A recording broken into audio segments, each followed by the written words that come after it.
ਵਿੱਚ as centre administrator ਦੇ ਅਹੁਦੇ 'ਤੇ ਕੰਮ ਕਰਦੀ ਹਾਂ।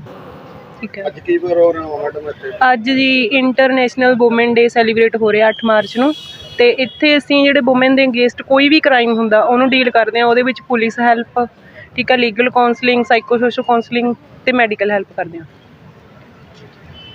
ਮੇਰਾ ਨਾਮ ਸ਼ਮਾ ਹੈ ਅਤੇ ਮੈਂ ਮਾਡਰਨ ਕਾਲਜ ਆਫ ਐਜੂਕੇਸ਼ਨ ਰਾਣਵਾ ਤੋਂ BEd ਕਰ ਰਹੀ ਹਾਂ। ਅਤੇ ਅੱਜ ਇੰਟਰਨੈਸ਼ਨਲ ਵੂਮਨ ਡੇ ਸੈਲੀਬ੍ਰੇਟ ਹੋ ਰਿਹਾ। ਸਾਡੀ ਸਟਾਲ ਲਗਾਏ ਦਾ ਪਰਪਜ਼ ਆ ਕਿ ਜੋ ਸਮਝਦੇ ਨੇ ਕਿ ਔਰਤ ਸਿਰਫ ਚੁੱਲ੍ਹੇ ਚੌਂਕੇ ਤੱਕ ਹੀ ਸੀਮਿਤ ਆ, ਅਸੀਂ ਉਹਨੂੰ ਦੱਸਣਾ ਚਾਹੁੰਦੇ ਹਾਂ ਕਿ ਔਰਤ ਕੰਮ ਵੀ ਕਰ ਸਕਦੀ ਹੈ, ਬਾਹਰ ਜਾ ਕੇ ਕਮਾਈ ਵੀ ਕਰ ਸਕਦੀ ਹੈ।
अहदे की बात है कि हम सबको अपनी अपनी जॉब पे हैं, लेकिन इन्होंने ऐसा कुछ नहीं सोचा, लेकिन वहाँ मंडी पे ही अपना काम कर रही हैं और लेकिन अपने घर पर खर्च चला रही हैं।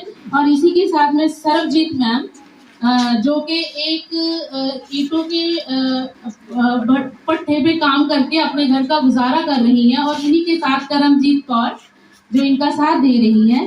तो ये बड़ी ही हमें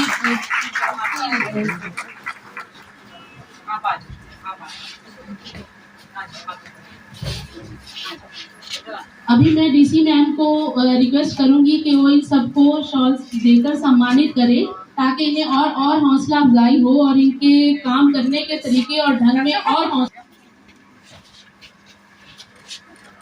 अभी हमारी क्षमा दिलाने की जो रस्म है वो चल रही है।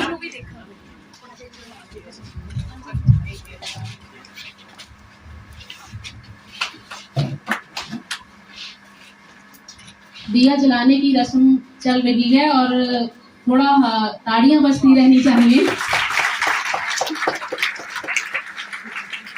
ये पहली बार हो रहा है कि हम सब इतने सारे जो कि NGOs, एजुकेशन अदारों, इंस्टीट्यूट से मिलकर वुमेन्स डे सेलिब्रेट कर रहे हैं। तो बड़ा ही अच्छा और बड़े ही काबिले तारीफ है कि ये आइडिया हमारे DC मैम का ही था।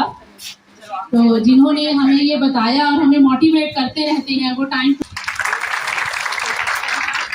आप सभी इनका तालियों से सम्मान करते रहें। और रितु +1 स्टूडेंट और करमजीत कौर,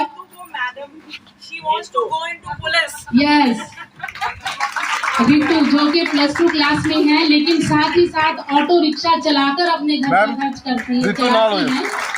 तो ये बड़े ही गर्व की बात है कि बच्ची ने ये नहीं सोचा कि मैं पढ़ने के साथ साथ ऐसे ऑटो क्यों चलाऊं, काम तो काम है। यही तो स्पिरिट है कि पट्टे पे काम करती हैं तो और अपने घर का गुजारा करती हैं। और इन्हीं के साथ सरबजीत कौर भी हैं। सरबजीत कौर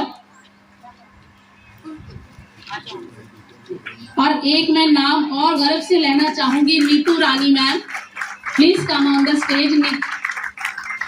नीतू रानी जिन्होंने एक ऐसे बच्चे को गाइड करके अपने पैरों पे खड़ा होना सिखाया और वो पंजाब में 2nd भी आया है। नीतू रानी।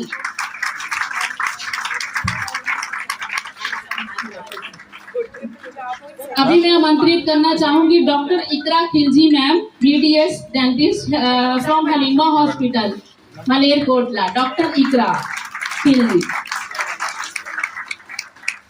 तालियां बजती रहनी चाहिए। ये बड़े उत्साह और बड़े ही मान की बात है। हाँ इनके बारे में। हाँ जी बोलो ना, बोलो। हाँ जी।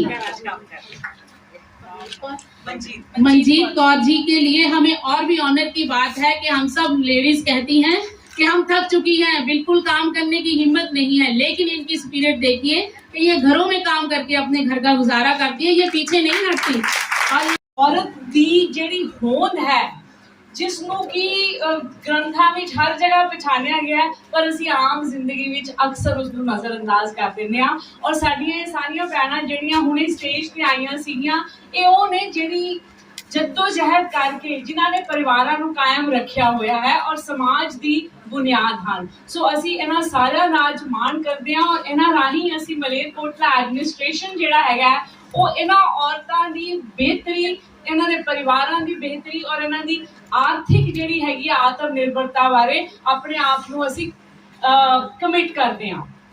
ਬਾਹਰ ਬਹੁਤ ਸਾਰੇ ਸਟਾਲਸ ਲੱਗੇ ਨੇ, ਮੈਂ ਸਭ ਨੂੰ ਕਹਾਂਗੀ ਕਿ ਤੁਸੀਂ ਜ਼ਰੂਰ ਜਿਹੜੀਆਂ ਸੈਲਫ ਇੰਪਲੋਇਮੈਂਟ ਵਾਲੀਆਂ ਸਕੀਮਾਂ ਨੇ, ਲੋਨਸ ਦੀਆਂ ਸਕੀਮਾਂ ਨੇ, ਉਹਦੇ ਬਾਰੇ ਜਾਣਕਾਰੀ ਹਾਸਿਲ ਕਰੋ। ਕੋਈ ਵੀ ਚੀਜ਼ ਇੱਕ ਵਾਰੀ ਨਹੀਂ ਹੁੰਦੀ, ਸਟੈਪਸ 'ਚ ਹੁੰਦੀ ਹੈ। ਔਰ ਮੈਂ ਤੁਹਾਨੂੰ ਇਹ ਵਿਸ਼ਵਾਸ ਦਿਲਾਉਣਾ ਚਾਹਾਂਗੀ ਕਿ ਅਸੀਂ ਸਾਰੇ ਐਡਮਿਨਿਸਟ੍ਰੇਸ਼ਨ ਵੱਲੋਂ ਤੁਹਾਡੇ ਨਾਲ ਹਾਂ, ਸਰਕਾਰ ਦੇ ਸਾਰੇ ਡਿਪਾਰਟਮੈਂਟ ਤੁਹਾਡੇ ਨਾਲ ਨੇ ਔਰ ਇਹ ਤੁਹਾਡੇ ਵਾਸਤੇ ਇੱਕ ਬਿਹਤਰੀਨ ਮੌਕਾ ਹੈ ਕਿ ਤੁਸੀਂ ਹਰ ਏਰੀਆ ਦੇ ਵਿੱਚ ਆਪਣੇ ਆਪ ਨੂੰ ਹੋਰ ਪ੍ਰਫੁੱਲਿਤ ਕਰ ਸਕੋ, ਚਾਹੇ ਉਹ ਐਜੂਕੇਸ਼ਨ ਹੋਏ, ਚਾਹੇ ਉਹ ਇੰਪਲੋਇਮੈਂਟ ਹੋਏ। ਤੁਹਾਡੀ ਹਰ ਤਰ੍ਹਾਂ ਦੀ ਜਿਹੜੀ ਤਰੱਕੀ ਹੈ ਉਸ ਵਾਸਤੇ ਮਲੇਰਕੋਟਲਾ ਐਡਮਿਨਿਸਟ੍ਰੇਸ਼ਨ ਔਰ ਮੇਰੇ ਨਾਲ SSP ਮੈਡਮ ਜਿਹੜੇ ਕਿ ਤੁਹਾਡੇ ਕਿਸੇ ਕਿਸਮ ਦੇ violence against woman, domestic violence ਜਾਂ ਹੋਰ ਮਸਲਿਆਂ ਦੇ ਹੱਲ ਵਾਸਤੇ ਹਮੇਸ਼ਾ ਤਤਪਰ ਰਹਿੰਦੇ ਨੇ। ਅਸੀਂ ਕਿਉਂਕਿ ਦਫ਼ਤਰ ਦੇ ਕੁਝ ਕੰਮ ਹੈਗੇ ਨੇ, ਸ਼ਾਇਦ ਜ਼ਿਆਦਾ ਦੇਰ ਨਹੀਂ ਬੈਠ ਸਕਾਂਗੇ, ਲੇਕਿਨ ਅਸੀਂ ਫਿਰ ਦੁਬਾਰਾ ਆਵਾਂਗੇ। ਸੋ ਜਾਣ ਤੋਂ ਪਹਿਲੇ ਇੱਕ ਵਾਰੀ ਫਿਰ ਤੁਹਾਨੂੰ ਸਭ ਨੂੰ ਅੱਜ ਦੇ ਅੰਤਰਰਾਸ਼ਟਰੀ ਮਹਿਲਾ ਦਿਵਸ ਦੀ ਬਹੁਤ ਬਹੁਤ ਮੁਬਾਰਕ। ਛੋਟਾ ਜਿਹਾ ਕਲਚਰਲ ਪ੍ਰੋਗਰਾਮ ਨਾਲ ਲੋਕਾਂ ਦੇ ਵਿੱਚ ਬਹੁਤ ਆਸ ਵੱਜੀ ਹੈ। ਔਰਤਾਂ ਲਈ ਜ਼ਿਲ੍ਹਾ ਪੁਲਿਸ ਮੁਖੀ ਮੈਡਮ ਰਣਜੋਤ ਕੌਰ ਜੀ, ਤੁਸੀਂ ਤੁਹਾਡਾ ਕੀ ਜੀ? ਪਹਿਲੀ ਗੱਲ ਤਾਂ ਮੈਂ ਕਹੂੰਗੀ ਕਿ ਅਧਿਕਾਰੀ ਹੁੰਦਾ ਹੈ, ਜਿੱਦਾਂ ਮੈਮ ਨੇ ਵੀ ਪਹਿਲਾਂ ਕਿਹਾ। ਇਹਦੇ 'ਚ ਅਸੀਂ ਇਹੀ ਅੱਜ ਦੇ ਦਿਨ 'ਚ ਅਸੀਂ ਇਹੀ ਇਸਟੈਬਲਿਸ਼ ਕਰਨਾ ਹੈ ਕਿ ਇਹਨੂੰ ਜਿਹੜਾ ਹੈਗਾ ਇਸ ਚੀਜ਼, ਇਹ ਡਿਫਰੈਂਸ਼ੀਏਸ਼ਨ ਅਸੀਂ ਖਤਮ ਕਰਨੀ ਹੈ। ਦੂਜੀ ਗੱਲ, ਜਿਹੜਾ ਤੁਸੀਂ ਗੁੰਡਾਗਰਦੀ ਦੀ ਗੱਲ ਕੀਤੀ ਹੈ ਜਾਂ ਔਰਤ ਆਪਣੇ ਆਪ ਨੂੰ ਜਿਹੜਾ ਹੈ ਸੇਫ ਮਹਿਸੂਸ ਕਰੇ, ਉਹ ਇੱਕ ਸਰਕਾਰ ਦਾ ਇੱਕ ਸਾਡਾ ਜਿਹੜਾ ਦੇਸ਼ ਹੈ ਇਹਦਾ ਇੱਕ ਔਨਗੋਇੰਗ ਏਜੰਡਾ ਹੈ। ਮੈਂ ਨਹੀਂ ਕਹੂੰਗੀ ਕਿ ਇਹਦੇ 'ਚ ਅਸੀਂ 100% ਇਹ ਦੇਸ਼ ਕਾਮਯਾਬ ਹੋਇਆ, ਪਰ ਅਸੀਂ ਇਸ ਗੱਲ ਲਈ ਕਮਿਟਡ ਹੈ। ਅਤੇ ਅਸੀਂ ਬਾਰ-ਬਾਰ ਅਸੀਂ ਇੱਕ ਰਾਹਤ ਕੈਂਪ ਵੀ ਲਾਇਆ ਸੀ, ਜਿਹਦੇ 'ਚ ਅਸੀਂ ਬਾਰ-ਬਾਰ ਸਾਰਿਆਂ ਨੂੰ ਇਹ ਕਿਹਾ ਸੀਗਾ ਕਿ ਜੇ ਕਿਸੇ ਨੂੰ ਕੋਈ ਕੰਪਲੇਂਟ ਹੈ, ਕੋਈ ਦਿੱਕਤ ਹੈ, ਤਾਂ ਅਸੀਂ 24 ਘੰਟੇ ਔਰਤਾਂ ਲਈ ਅਤੇ ਆਮ ਸਿਟੀਜ਼ਨਸ ਲਈ ਹਰ ਵੇਲੇ ਹਾਜ਼ਰ ਹੈ। ਕਿਉਂਕਿ ਮਲੇਰਕੋਟਲਾ ਦੇ ਵਿੱਚ ਪਹਿਲਾਂ ਵੀ ਮੈਂ ਤੁਹਾਨੂੰ ਸਵਾਲ ਕਰ ਚੁੱਕਿਆ, ਔਰਤਾਂ ਦੇ ਵਿੱਚ ਇੱਕ ਵੱਖਰੇ ਕਿਸਮ ਦਾ ਹੀ ਡਰ ਹੈ।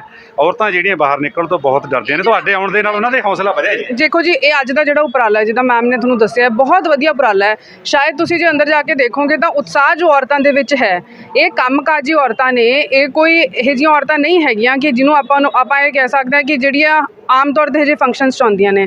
ਤੁਸੀਂ ਉਹਨਾਂ ਦੇ ਉਤਸ਼ਾਹ ਤੋਂ ਅਤੇ ਉਹਨਾਂ ਦੇ ਪਾਰਟੀਸਪੇਸ਼ਨ ਤੋਂ ਇਹ ਇੱਕ ਅੰਦਾਜ਼ਾ ਲਾ ਸਕਦੇ ਹੋ ਕਿ ਆਪਣੇ ਆਪ ਨੂੰ ਕਿੰਨਾ ਸੇਫ ਅਤੇ ਫਰੀ ਮਹਿਸੂਸ